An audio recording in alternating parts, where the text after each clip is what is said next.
Alright, what's going on, guys? We need to talk about some very sad news. Like a week or two ago, Wizards of the Coast released this graph showing the popularity of constructed formats, and guys, why is Explorer? You know what? I'm not sad, I'm angry, because this is your fault. This is all of your fault. Why are you not playing Explorer? Why is it so far down? It's literally the best format. Why is it there? Well, I have some theories, but we'll talk about that. But there's a lot of information missing from this graph. Like, what's going on from left to right? Like, how is this 1 month of information? Is this 1 year? We don't know how much time has passed. I would assume the bumps up in standard would be set releases, but maybe not. I don't know. Is this the last week? Is this 24 hours? We don't know. We also don't know, like, what's going on with Brawl. Does that count historic Brawl, or is that just standard Brawl? And also, I 100% believe that the alchemy number is massively inflated. We know this because the new player starter decks have alchemy cards in them. So players playing those decks, new players, are playing an alchemy. It's also possible, I wouldn't be surprised if they're counting the starter deck duels as alchemy queues because they're alchemy decks. And also, it turns out, someone left me a comment recently on one of my upgrade guides for the starter decks, and they said, hey, I couldn't actually use these in Spark rank because apparently Spark rank is alchemy. If you don't know, Spark rank is a new player rank. Basically, when you very first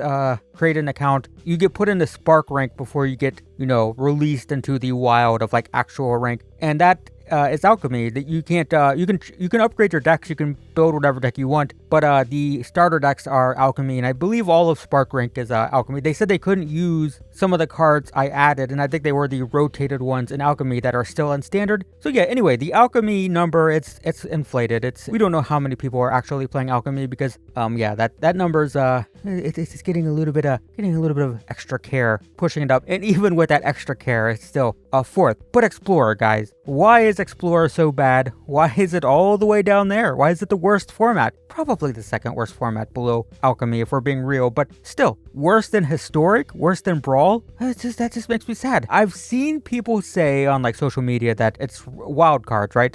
Explorer is expensive. It's hard to get into. It's hard to get cards. You look at a deck and you have to craft every card. With standard decks, you don't have to craft every card. A lot of times you get just a lot of standard cards from the mastery passes and stuff. It's not true for Explorer, so it can be a bit daunting, but the problem with that is, well, that's also true for Historic, and Historic is doing much better. It's also true for Brawl, technically. Brawl is much easier because you only need one copy of each card, but if wild cards is the problem, then Historic would be doing just as bad, and it's not. So I don't think that's the explanation. My best guess is, well, the format's just not very fun right now because of decks like Greasefang and Mono Green Devotion. I know a lot of Paper Pioneer players have been complaining about like Mono Green Devotion. The player base is always saying that every format needs banned somewhere because there's always a deck that's not fun to play against. But the issue with Explorers on Magic Arena, people play best of one, and in best of one, decks like Greasefang just feel miserable. It's so tedious to get matched up against Greasefang like 3 games in a row, and it wins on turn 3, all 3 games, and it's just like, oh my god, here we go again. Oh, it's Greasefang again. It's so fun.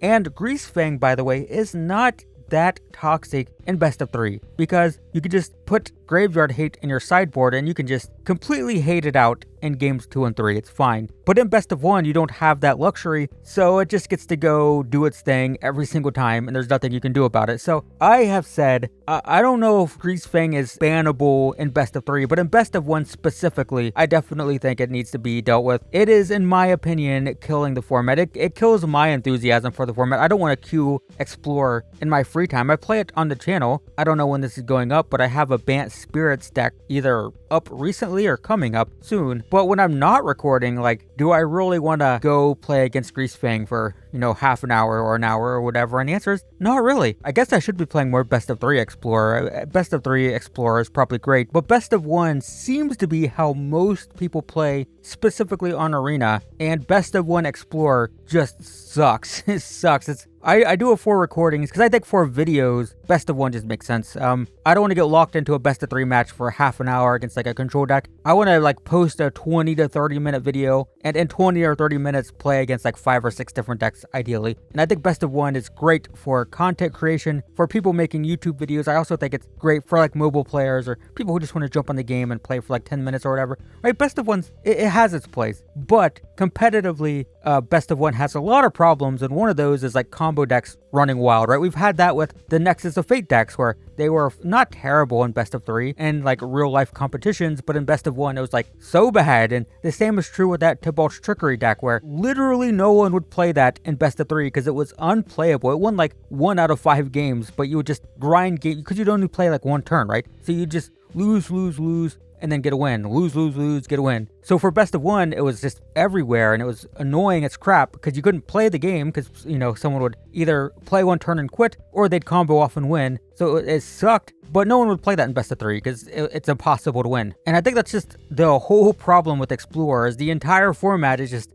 kind of miserable in best of 1. So yeah, that's just a problem. Here's another question I have though. Should I be playing Historic? Who knew Historic was so popular? I mean, I get comments from people like whenever I complain about Alchemy, they're like, just play Historic. And there was the uproar of people complaining about rebalanced and Alchemy cards and Historic, which must mean people play the format. So is that something I should be playing? I've tried Brawl. I posted a couple Brawl videos and they mega flopped. No one watched those, but maybe I should try Historic. Maybe I should try. I don't know. Should I? Maybe I'm missing out on something considering, well, more people play that than Explore, which is what I play. So maybe I'm just in the wrong format. But yeah, I just wanted to talk about this. Maybe once Competitive Pioneer is on the client, which is supposed to happen next year. We have Khans of Tarkir releasing. Is it late this year or next year? Early next year? I don't know. But Khans of Tarkir is being released in full, the full block apparently. And then they're going to just use anthologies to fill out the tier 1 decks. So that's cool, I guess. But if Greasefang is still running rampant, is it gonna matter?